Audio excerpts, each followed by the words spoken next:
বয়সটা বাড়লে মানুষ ধীরে ধীরে শব্দ কমিয়ে ফেলে, আর নীরবতা বাড়ির ভেতর আসবাবের মতো জায়গা করে নেয়।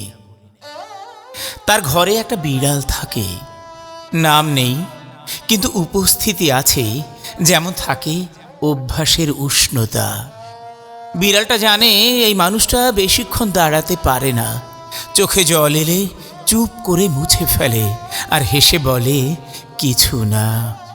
বিড়ালটা কিছু বোঝে না, তবু বুঝে যায়। হঠাৎ থেমে যাওয়া নিঃশ্বাস, খালি চায়ের কাপ, একলা দুপুর, সব কিছুর ভাষা ওর নরম পায়ের শব্দে ধীরে ধীরে ভেঙে পড়ে। বিকেলের আলোয় মানুষটা বারান্দায় বসে, শহরকে দেখে, যে শহর তার পরিচিত মানুষগুলোকে এক এক করে নিয়ে গেছে। ফোন বাজে না, দরজায় টোকা পড়ে না, তবু বিড়ালটা থাকে ঠিক পাশেই, একটা উষ্ণ শরীর নিয়ে। সে বলে না তুমি কেন একা, শুধু বলে আমি আছি। মানুষটা মাঝে মাঝে বিড়ালের মাথায় হাত রাখে, আর নিজের ভেতর একটা পুরনো স্মৃতি হঠাৎ জেগে ওঠে।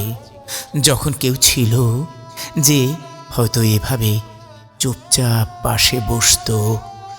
এই বয়সে এসে ভালোবাসা মানে বড় বড় প্রতিশ্রুতি নয়।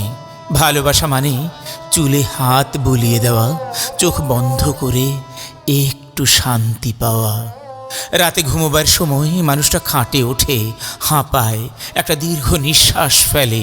বিড়ালটা তখন তার বুকের কাছে এসে একটু গুটিয়ে শোয়, যেন বলে, ভয় পেও না, এ রাতটা তুমি একা নও।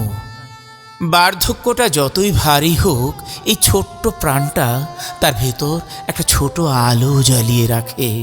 আর মানুষটা বোঝে, সব ভালোবাসা মানুষের ভাষায় হয় না, কিছু ভালোবাসা শুধু পাশে থাকার ক্ষমতা।